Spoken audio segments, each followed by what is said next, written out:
오늘 하나님의 말씀 열왕기하 10장 12절에서 27절까지의 말씀입니다. 우리 함께 말씀을 읽도록 하겠습니다. 그러고 나서 예후는 길을 따라 사마리아로 갔습니다. 가는 도중 베데켓 하노임에서 예후는 유다 왕 아하시아의 형제들을 만나게 됐습니다. 예후가 물었습니다. 너희는 누구냐? 그들이 대답했습니다. 우리는 아하시아의 형제들입니다. 우리는 왕자들과 왕후의 아들들에게 문안드리러 내려왔습니다. 예후가 명령했습니다. 저들을 사로잡으라. 그러자 아시아 형제들 42명을 사로잡아 베데켄 웅덩이에서 다 죽이고 한 명도 남기지 않았습니다. 예후는 그곳을 떠난 뒤 자기를 만나고 오고 있던 레갑의 아들 여호나답을 만나게 되었습니다. 예후가 여호나답을 맞으며 말했습니다.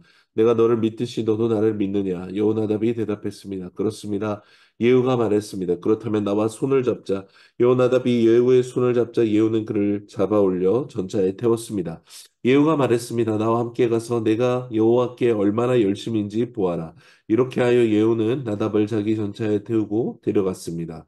예후는 사마리아에 이르러 사마리아에 남아있던 아합 지파 사람들을 모두 죽였습니다. 그는 여호와께서 엘리야에게 하신 말씀을 따라 아합 집안을 멸망시킨 것입니다.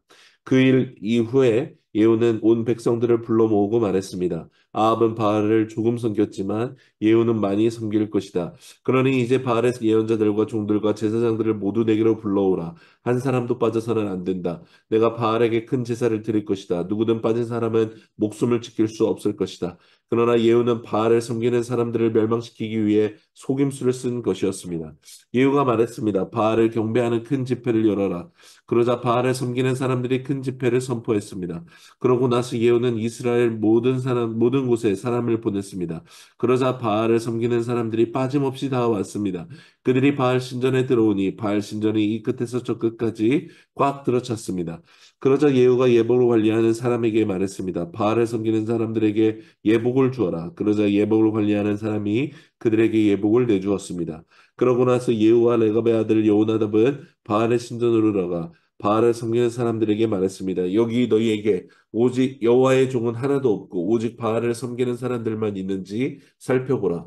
그러고 나서 그들은 제물과 번제를 드리기 위해 들어갔습니다. 예후는 바깥에 80명을 세워두고 내가 너희에게 넘겨준 사람 가운데 한 사람이라도 도망가면 그를 놓친 사람이 대신 죽게 될 것이다라고 경고해 두었습니다. 번제를 다 드리자 즉시 예후가 호위병과 장교들에게 명령했습니다. 들어가 한 사람도 나오지 못하게 하고 죽여라. 그러자 호위병들과 장교들은 칼로 그들을 죽여 밖으로 내던지고 바알 신전의 안쪽 방으로 들어갔습니다. 호위병들과 장교들은 바알 신전에서 목상을 꺼내와 불태워 버렸습니다. 그들은 또 바알 목상을 깨뜨렸고 바알 신전을 무너뜨려 변소로 만들었습니다. 그래야 이것이 오늘날까지 이르렀습니다. 아멘. 이제 오늘 본문은 예후를 통해 행해졌던 아합 집의 심판의 마지막 장면에 저희가 이르렀습니다. 아합 집안의 아들들과 그들을 따르던 모든 자들이 다 죽임을 당하고 예후는 북이스라엘의 수도 사마리아로 이동합니다. 이 길에서 예후는 유다 왕 아하시아의 형제들을 먼저 만난 기록을 성경은 말하고 있습니다. 성경은 이 유다 왕의 형제들을 만난 곳을 특별히 특정해서 우리에게 말씀하고 있는데 12절에 보면 그게 베데켓 하루임이라는 곳입니다. 이곳은 이스라엘에서 사마리아로 가기 위해서 사람들이 이용했던 주 도로가 아니라 이 베데켓 하루임이라는 곳은 샛길과 같이 옆으로 빠져서 가는 작은 길이었다라고 성경학자들은 말하고 있습니다. 한마디로 남유다 왕 아시아의 형제들은 이 북이스라엘의 수도였던 사마리아에 문안을 하고 돌아오는 길에 아마도 이 여호람 왕과 아하시아 왕을 죽였던 소식을 듣고서 예후를 피해 샛길을 통해 내려오던 길이었던 것으로 보여집니다. 그런데 하필이면 이 주도로가 아닌 다른 길을 통해 내려오다가 예후를 맞닥뜨렸다라는 것이죠. 그렇게 너희는 누구냐라고 묻는 예후에게 이들은 아하시아의 형제들이고 왕자들과 왕후의 아들들에게 문안하러 내려왔다라고 말하고 있습니다. 이 말 자체에도 자세히 보면 아시아 형제들은 자기들이 죽을지도 모른다는 것을 어쩌면 아직도 모르고 있다라는 뉘앙스가 풍겨집니다. 어쩌면 방금 이세벨과 70여 명의 왕자들까지 다 죽임당했다라는 것을 모른 채 자신들의 신분을 그대로 말하는 것일 수도 있고 또 하나는 오히려 거짓말을 하기보다 그대로 말한 것일 수도 있습니다. 어쨌건 살 길을 택해 이 길을 이 백에켓 하루임을 통해서 가는 길을 선택한 것인데 운이 없어도 너무나 없이 이 예후를 만나게 된 것이죠. 우연을 가장한 필연을 통해 하나님의 심판은 이 시작된 하나님의 심판을 피할 수 있는 사람은 아무도 없다라는 것을 성경은 우리에게 보여주고 있는 것입니다. 예후는 유다 왕 아하시아를 처단했듯이 이 유다 왕 아하시아의 형제들까지도 42명 모두 죽임을 당합니다. 이유는 명확합니다. 아합 지방과 하나 되어 함께 교제하고 함께 우상을 섬겼기 때문입니다. 이들이 있었던 곳이 어디입니까? 들렸던 곳이 사마리아였습니다. 그곳에 가서 문안을 드리려고 했다. 그들의 왕자와 왕후에게 문안을 이 왕후의 아들들에게 문안을 드리려고 했다. 그러면 이것 자체가 이들과 하나 되었던 것입니다. 여러분, 남유다 왕과 사람들은 북이스라엘과 이렇게 친했던 적이 별로 없습니다. 이 여호람과 이 아하시아 왕 때에 특별하게 아합 가문과 이 관계를 텄던 것이고 이후에는 이 관계는 끊어지게 되죠. 북이스라엘 중심지였던 이 사마리아의 문안을 다닌다는 것은 여러분 그냥 단순한 방문을 넘어서는 일입니다. 북이스라엘의 수도였고 바알과 아세라 숭배의 근원지였습니다.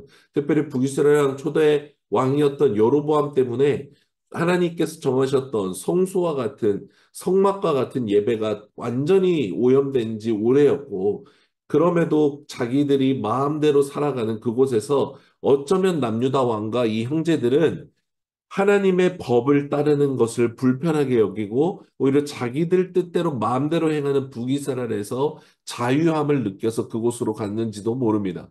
특별히 이 북이스라엘 중심지였던 이에서 하나님의 성소를 두고 예배하는 것이 아니라 사마리아는 이 바알의 신상을 세우고 신전을 놔두는 성읍을 따로 마련한 정도로 이 우상 숭배를 아주 강력하게 섬기던 곳이었고 그곳에 가서 문안을 드렸다라는 것 자체가 이들이 얼마나 음란한 상태에 빠졌는지를 우리에게 보여주는 것입니다. 여러분, 이스라엘 백성에게 성소, 성막은 그냥 장소가 아니죠. 광야에서 하나님이 이들을 교육시키실 때 하나님은 이스라엘 진영의 중심에 성막을 두시고 정말로 물리적으로도 아침부터 밤까지 잠자리에 들 때까지도 이 중심에 계시는 하나님의 성막, 하나님의 임재의 구름과 불기둥을 보게 하심으로 하나님만을 바라보며 살아가게 하셨습니다.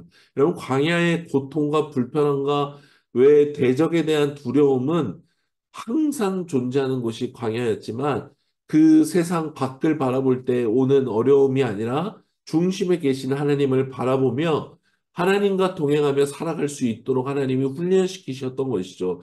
약속의 땅에 들어갈 때도 마찬가지였습니다. 하나님은 성막과 같이 중앙 성소를 약속의 땅에 두게 하심으로써 그곳에서 하나님만을 예배하고 그곳에 임하시기로 약속하신 하나님만을 바라보며 살도록 명령하셨습니다. 그러나 북이스라엘은 시작부터 여로보암이 최북단 단과 최남단에 해당하는 베델에 금송아지 두 개를 만들어서 중앙성소의 이 영적 의미와 물리적 의미를 완전히 다 틀어버렸던 것입니다. 그렇게 시작된 타락한 예배로 말미암아 오늘날 이 영적인 타락이 극에 달했던 것이죠. 그래서 아합 때 바알과 특별히 뭐 아세라를 비롯한 이런 여러 우상 숭배가 더 많이 들어오게 되고 자기들의 가장 중요했던 수도에 이 바알을 위한 성읍까지 마련해 숭배할 정도로 이들의 중심에는 여호와 하나님이 아니라 바알이 곧 하나님이 되어서 있었다라는 것을 우리는 알 수 있는 것입니다. 그리고 남유다 왕의 형제들조차 이 사마리아에서 놀고 먹고 누리기를 전혀 두려워하지 않았던 것이요. 그래서 하나님의 진노의 심판을 피할 수 없었던 것입니다. 이제 예후는 사마리아로 향합니다. 예후가 받은 사명은 사마리아에서 바알을 섬겼던 모든 자들을 처단하여 완성하는 것이었습니다. 이 길에서 15절에 보면 예후는 레갑의 아들 여호나답을 만나게로 했고 만나는 장면이 나옵니다. 그리고 여호나답의 손을 잡아 자신의 전차에 함께 타고 사마리아로 향하게 됩니다. 여러분, 지도자의 전차에 함께 탄다라는 것은 그를 이 후계자와 같이 동등한 입장에 받아들이는 것을 상징합니다. 여러분, 우상숭배자들을 또 그것들을 심판하는 예후의 전차에 레갑의 아들이 타 있다라는 것, 이것은 일차적인 의미를 넘어서 일차적으로 오늘 행해지는 이 바알의 어떤 제사장들과 이 사람들을 처단하는 것을 넘어서 영적으로는 우상숭배의 악을 처단하고 하나님의 말씀을 성취하는 도구로서 레갑 사람이 쓰임받게 되었다라는 것을 우리에게 증거하고 있습니다. 이 레갑 사람에 대해서는 마지막 부분에 다시 살펴보겠습니다. 그렇게 예후는 사마리아에 도착했고 가장 먼저 사마리아에 남아있던 아합 집안에 남아있던 사람들을 모두 죽입니다. 그리고 이제 선포합니다. 18절을 보면 아합은 바알을 조금 섬겼지만 예후는 많이 섬길 것이다라고 온 백성 가운데 공표해요. 거짓말이죠. 속임수죠. 예후는 가인의 왕위 찬탈로 내가 그냥 아합 왕을 죽인 거고 내가 더 이제 우상 숭배할 거니까 다 모이세요. 우리 이 바알을 위해서 우리 큰 제사를 드립시다라고 사람들을 다 모이게 합니다.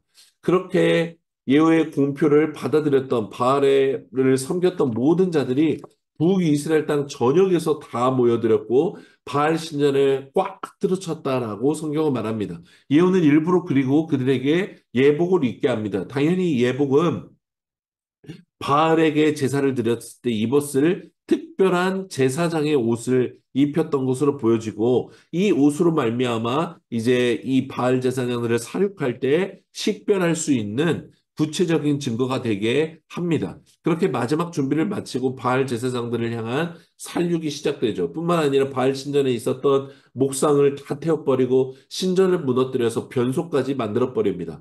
예후를 통한 바알 신과 바알 제사장들의 처단은 열왕기상 18장에 이미 있었던 갈멜산에서 엘리야와 바알 선지자들의 대결을 그대로 평행하게 떠올리게 합니다. 그렇습니다. 이미 아합 왕과 북이스라엘 백성들은 사람이 깎아 만들었던 나무에 불과했고 돌에 불과했던 바알 신의 정체를 이미 사실은 경험했습니다. 그러나 그들은 하나님의 말씀을 떠나 여전히 자기들이 원하는 대로 자기들을 보기에 더 잘 사는 나라의 신을 가져다가 우리는 저 광야의 신이었던 여호와 하나님이 아니라 저 잘 사는 시돈 나라가 섬기는 바알 신, 가나안 족속들이 원래 섬겼던 이 바알 신을 우리가 섬길 때 이 땅에서 저 잘 살 거야라고 믿는 자기들의 믿음을 그대로 더 따라갔다라는 것입니다. 여러분 오늘 본문에 불쑥 등장한 15절에 이 레갑의 아들 여호나답은 바알 신전과 바알 제사장들을 심판하는데 함께 쓰임 받습니다. 여러분 북이스라엘의 왕가를 제거하고 바알 신을 무너뜨리고 그 제사장들을 다 죽인다라는 것. 여러분 이것은 그냥 결단으로 할 수 없는 일입니다. 하나님에 대한 절대적인 믿음 없이는 당연히 절대적으로 불가능한 일이었습니다. 여러분 지난 본문에 이세벨이 화장을 하고 창문으로 예후를 바라보며 끝까지 저주하잖아요. 모든 사람들, 북이스라엘의 모든 사람들이 살아있는 신으로 떠받들고 있고 자기 신체를 상하고 자기의 자녀들까지도 제물로 바쳤던 그 우상 숭배자들과 그 강력한 믿음을 역행하여 이들을 처단한다는 것은 하나님에 대한 절대적인 믿음 없이는 결코 행하지 못하는 일이었다라는 것이죠. 성경은 불쑥 이 레갑의 아들 여호나답을 등장시키지만 이 레갑 사람들에 대한 기록이 수백 년이 지나서 예레미야 35장에 다시 등장합니다. 하나님께서 예레미야를 통해 이 레갑 가문을 특별하게 칭찬하시는데 35장 14절에 이렇게 말씀하세요. 레갑의 아들 요나답이 그의 자손에게 포도주를 마시지 말라 한 그 명령은 실행되었다. 그들은 그 선조의 명령을 순종하여 오늘까지 이 포도주를 마시지 아니하거늘 내가 너희에게 말하고 끊임없이 말하여도 너희는 순종하지 아니하였다라고 말씀해요. 여러분 예후 때 북이스라엘 바알 숭배를 진멸시키는 데 동참했던 이 레갑의 가문 사람들은 수백 년이 지나 남유다가 멸망하기 전에 하나님께서 다시 그들을 조명하시는데 이 말씀에 하나님이 칭찬하시는 게 무엇입니까? 모든 유다 백성들은 하나님의 말씀을 끊임없이 하나님이 기회를 주시고 유예시켜 주시고 끊임없이 말씀하시는데도 알면서도 지키지 않고 따르지 않는데 이 레갑 사람들을 봐라.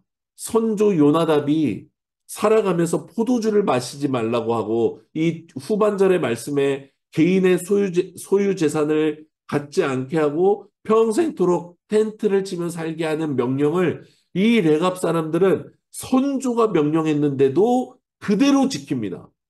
이 레각 사람들은 스스로 청명과 거룩한 삶을 살기로 결단하며 그렇게 결단한 종족인데 후대 사람들이 야 이렇게 사는 거 불편하고 위험하니까 이렇게 살지 말자라고 하지 않고 선주의 말을 생명처럼 지켰다라는 거예요.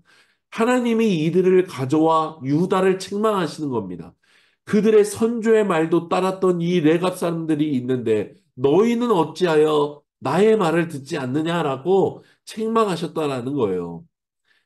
여러분, 오늘 북이스라엘 왕과 사람들, 또 남유다 아시아 왕과 그의 형제들, 그리고 북이스라엘 언약 백성들까지 그들은 하나님의 말씀을 받았어요. 언약을 맺은 자들이었습니다. 더 나아가서 하나님의 심판을 행한 예후조차도 하나님의 약속을 받았고 심판을 행했죠. 그러나 이들 모두가 하나님의 말씀을 지키지 않았습니다. 주일 본문인 31절을 보면 예후조차도 하나님의 말씀을 온전히 지키지 않기 시작했다라고 말씀하고 있습니다. 여러분, 은혜가 없어서 말씀을 지키지 않은 것입니까? 기적이 없어서 말씀을 지키지 않은 것입니까? 아닙니다. 하나님의 말씀을 알고 다 가지고 있지만 그 말씀을 지키는 것보다 결국 내가 원하는 대로 살고 싶었기 때문에 하나님의 말씀을 지키지 않은 것입니다. 사랑하는 여러분, 오늘 말씀을 통해 우리가 깨닫게 되는 것은 믿음이라는 것이 거창한 기적이 경험되어야 생기고 어떤 특별한 어떤 은혜가 경험돼야 생기는 것과는 상당히 거리가 많다라는 것이죠. 하나님의 칭찬조차도 초자연적인 헌신을 하는 사람에게 주어지는 것이 아니라는 것을 우리는 보게 됩니다. 작지만 하나님의 말씀을 생명처럼 여겨 내가 원하는 것을 포기하고 그 하나님의 말씀 때문에 번민하고 고민하고 결국 말씀에 나를 굴복시키기 시작할 때 그것이 진정으로 하나님이 기뻐하시는 믿음의 삶이라는 것입니다. 믿음은 화려하고 자랑할 만한 것과는 거리가 있습니다. 심령이 가난하고 애통하고 참아야 되고 고난 받아야 되고 억울한 것까지도 참아내는 것으로 오히려 표현되고 있습니다. 내가 왜 굳이 참아야 하고 굳이 왜 절제해야 되는지 고민하기도 할 것입니다. 그러나 이 길에서 우리는 하나님 때문에 이 모든 것을 택하고 있다라고 고백할 것입니다. 우리 안에 계시는 성령님의 인도하심을 따라 우리가 그 길을 걸어갈 것입니다. 영으로서 몸의 행실을 죽이고 온전히 성령의 종이 되어 성령을 따르는 자가 되어 그렇게 살아갈 것입니다. 우리를 사랑하사 자기를 버리신 그리스도 예수를 믿는 믿음 안에서 자라나게 될 것입니다. 주님은 오늘도 여러분 레갑 족속과 같은 신실함을 가진 사람을 찾고 계십니다. 성과나 능력이 아닙니다. 신실함입니다. 사도 바울이 로마서에서 인용했던 하박국 2장 4절에 의인은 그의 믿음으로 말미암아 살리라라고 말씀한 그대로입니다. 여러분 이 믿음으로 말미암아 살린다라는 언어적인 직역은 하나님을 믿는 사람은 하나님을 믿는 그 믿음으로 산다는 것이 신실함으로 산다라고 말해요. 누가 의인인가? 하나님을 신실하게 그분의 말씀을 지키는 사람이다 라고 가르쳐 주고 있는 것입니다. 여러분, 오늘 말씀 앞에서 우리에게 주어진 오늘 삶을 하나님의 말씀을 지키는 신실함으로 살아가는 결단으로 나아가게 되기를 원합니다. 하나님은 우리와 하신 약속을 신실함으로 지켜내셨습니다. 여러분, 그리고 주님은 다시 오시는 그날 똑같이 하나님의 말씀을 신실하게 지키는 자를 영접해 주실 것입니다. 하나님과의 이 약속, 이 약속을 지키는 우리 모두가 되기를 간절히 소망합니다.